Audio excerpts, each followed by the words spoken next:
Okay, I'm just gonna run through some basic charting, and we'll take a look at Apple.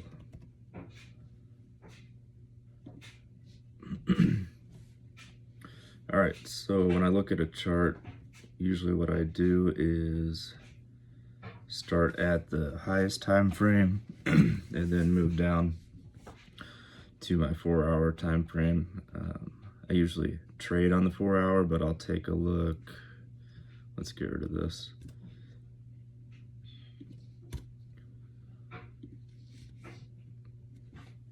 Okay, so if I was wanting to trade Apple, I would go out to probably the weekly, just to get an idea of what it's been doing. Zoom out a little bit. So on a higher time frame, we can see that Apple is in an uptrend. And we can even draw a trend line like that. And since we're on the weekly chart, just to review, that means that each candle represents 1 week.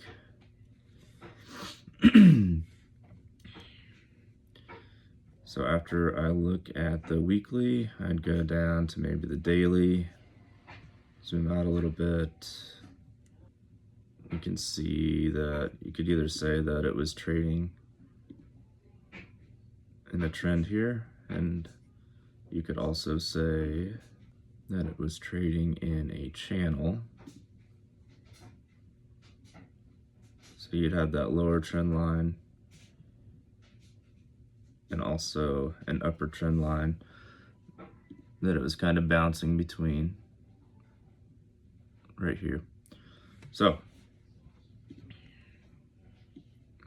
we have our higher time frame uptrend,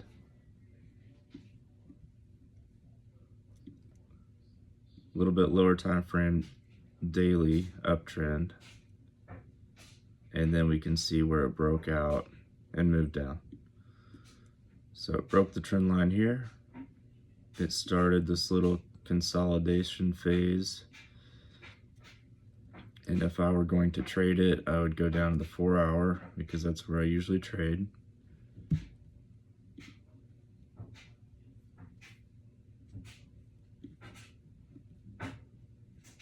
And then let's just take a look at what it's been doing. So we broke out of the trend. We had a drop clear down to this level here,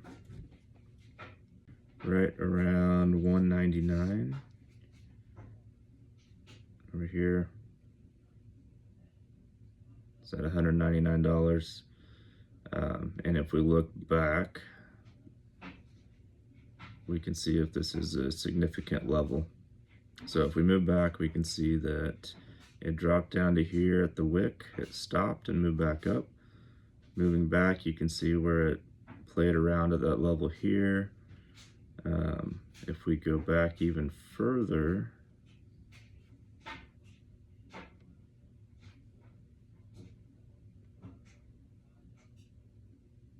you can see that it also hit that level right here.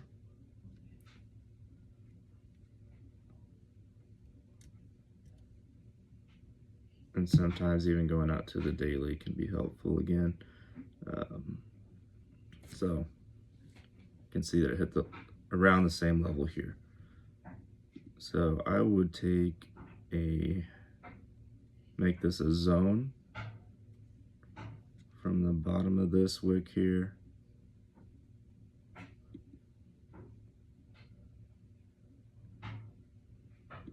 about right there, because this is showing that it's a strong support level.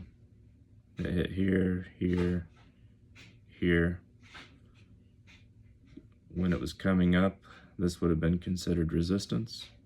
It hit resistance again, hit it again, and then it broke through the resistance, and anytime you break through a level of resistance, that level then becomes a support level. So this will be a support level until it breaks through it So if we came down and we broke through, it would then be a resistance level again.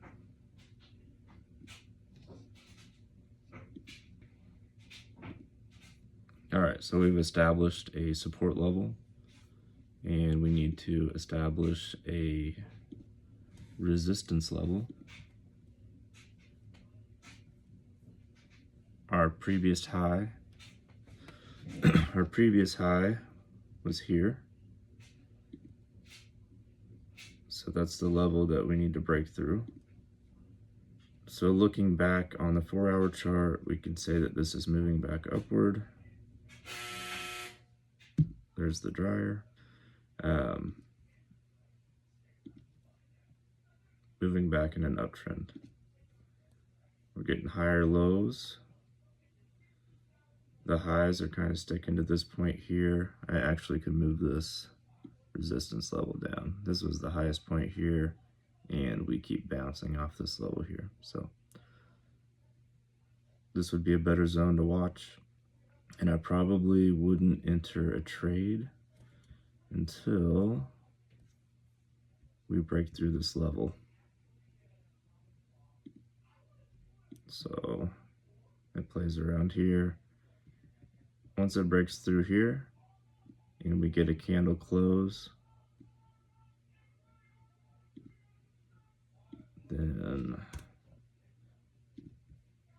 I would probably enter into a long trade, but not until it gets through this level.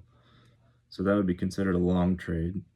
If you're going long, that means that you are betting on it going up. If you go short on a trade, that means you're betting on it going down.